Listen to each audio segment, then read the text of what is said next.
slate of presidents, a dozen or so lead the polls periodically conducted by historians and political scientists. What makes a great president?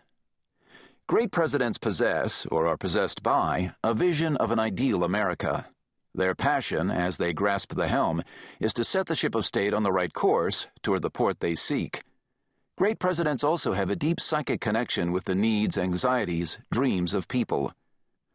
"I do not believe," said Wilson, "that any man can lead who does not act under the impulse of a profound sympathy with those whom he leads, a sympathy which is insight, an insight which is of the heart, rather than of the intellect."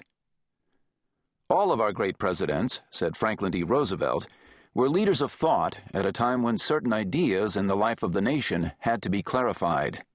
So Washington incarnated the idea of federal union, Jefferson and Jackson the idea of democracy, Lincoln, union and freedom, Cleveland, rugged honesty.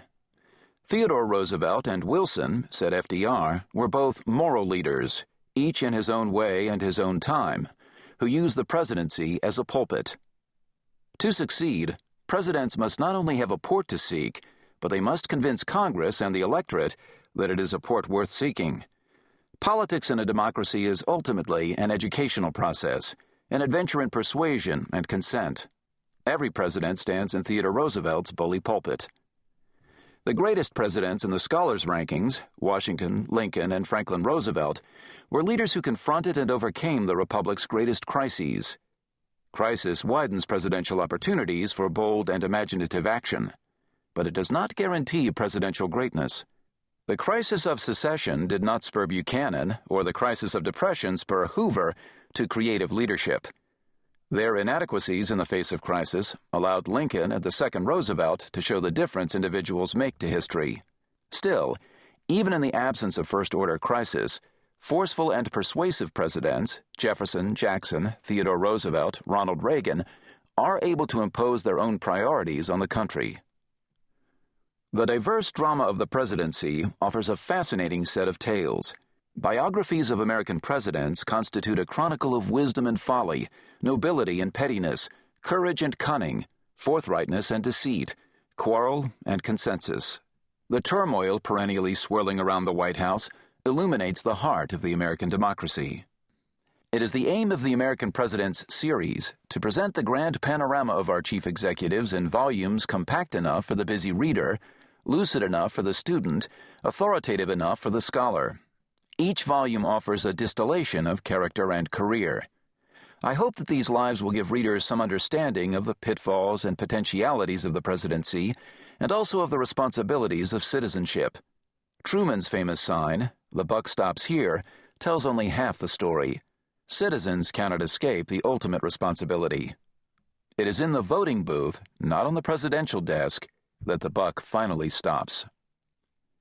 Arthur M. Schlesinger, Jr. George Washington.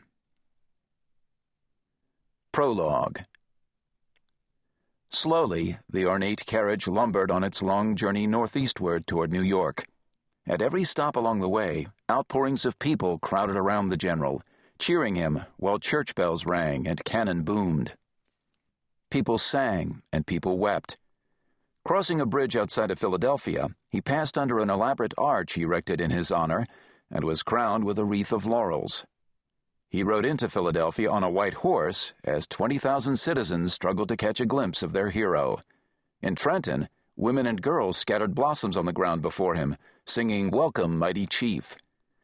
The little procession, George Washington and two companions, that had left Mount Vernon without ceremony on the morning of April 16, 1789, had turned into a triumphal promenade of Republican spirit. A people frustrated by years of war and uncertainty and hardship, a people starved for leadership and direction, citizens denied the power of directly choosing their leaders and often denied any vote at all. These persons were now voting with lungs and legs for their leader, a man on a white horse, a Republican hero. Washington had hoped for a subdued arrival in New York City, where his inauguration would take place. "No reception can be so congenial to my feelings," he had written in late March to the governor of New York, "as a quiet entry devoid of ceremony." But there would be no quiet entry. On the afternoon of April 23rd, a flotilla of gaily festooned